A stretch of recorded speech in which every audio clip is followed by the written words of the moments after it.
President Trump के recent रिड्यूसेंट्स का एक इंटरेस्टिंग एस्पेक्ट उनके स्टेटमेंट में अपैरेंट कॉन्ट्रडिक्शन है।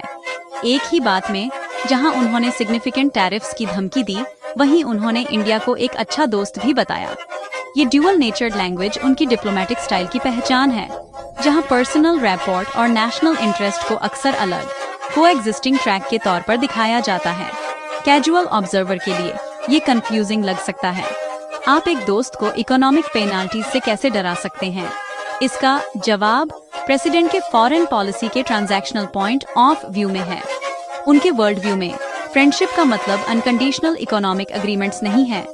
एक कंट्री जियोपॉलिटिकल मैटर्स में एक स्ट्रैटेजिक एलाय और एक ट्रस्टेड पार्टनर हो सकती है, जबकि इकोनॉमिक एरिना में एक फियर्स कंपटीटर भी हो सकती है। मिस्टर ट्रंप का एक्यूजेशन है कि इस फ्रेंडशिप के बावजूद अमेरिकन प्रोडक्ट्स के लिए इंडिया हाईएस्ट टैरिफ नेशंस में से एक रहा है। उन्होंने अक्सर हार्ले डेविडसन मोटरसाइकिल्स का एग्जाम्पल दिया है, कंप्लेन करते हुए कि अमेरिकन मेड बाइक्स को इंडिया में हाई इंपोर्ट ड्यूटीज का सामना करना पड़ा, जबकि इंडियन प्रोडक्ट्स फार लोअर टैरिफ्स के साथ यूएस मार्केट में एंटर हुए। उनके पर्सपेक्टिव से ये फेयरनेस का एक फंडामेंटल इशू है। आप ऐसा नहीं कर सकते, उन्होंने ब्लंटली कहा, अपने इस बिलीफ को एनकैप्सुलेट करते हुए कि ट्रेड रिलेशनशिप्स को परफेक्टली रेसिप्रोकल होना चाहिए। वो ट्रेड डेफिसिट को जहां यूएस इंडिया से ज्यादा खरीदता है जितना वो बेचता है, इस इम्बैलेंस के डायरेक्ट एविडेंस के तौर पर देखते हैं। अमेरिका का फायदा उठाए जाने का एक टैंगिबल मीट्रिक, यहाँ तक कि उसके फ्रेंडों द्वारा भी। ये नैरेटिव उनके पॉलिटिकल बेस के साथ स्ट्रांगली रेजोनेट करता है, जो ग्लोबल ट्रेड के लिए अमेरिका फर्स्ट अप्रोच को सपोर्ट करता है। हालांकि ये पर्सपेक्टिव एक ज्यादा कॉम्प्लेक्स रियलिटी को सिंप्लीफाई करता है।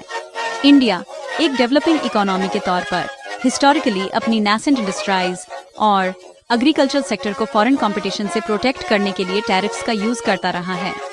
ये पॉलिसीज स्पेशली यूनाइटेड स्टेट्स को टारगेट करने के लिए डिजाइन नहीं की गई थी, बल्कि डोमेस्टिक ग्रोथ और सेल्फ रिलायंस को बढ़ावा देने के लिए एक ब्रॉडर इकोनॉमिक स्ट्रेटजी का पार्ट थी।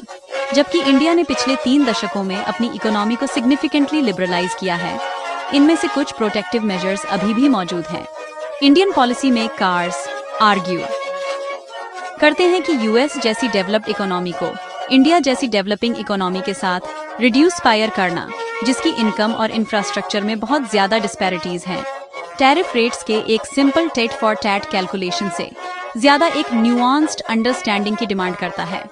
इसलिए गुड फ्रेंड का लेबल एक स्ट्रैटेजिक पर्पस सर्व करता है। ये टैरिफ थ्रेट के असर को कम करता है, इसे हॉस्टिलिटी के एक्ट के बजाय पार्टनर्स के बीच एक टफ लव मेजर के तौर पर फ्रेम करता है।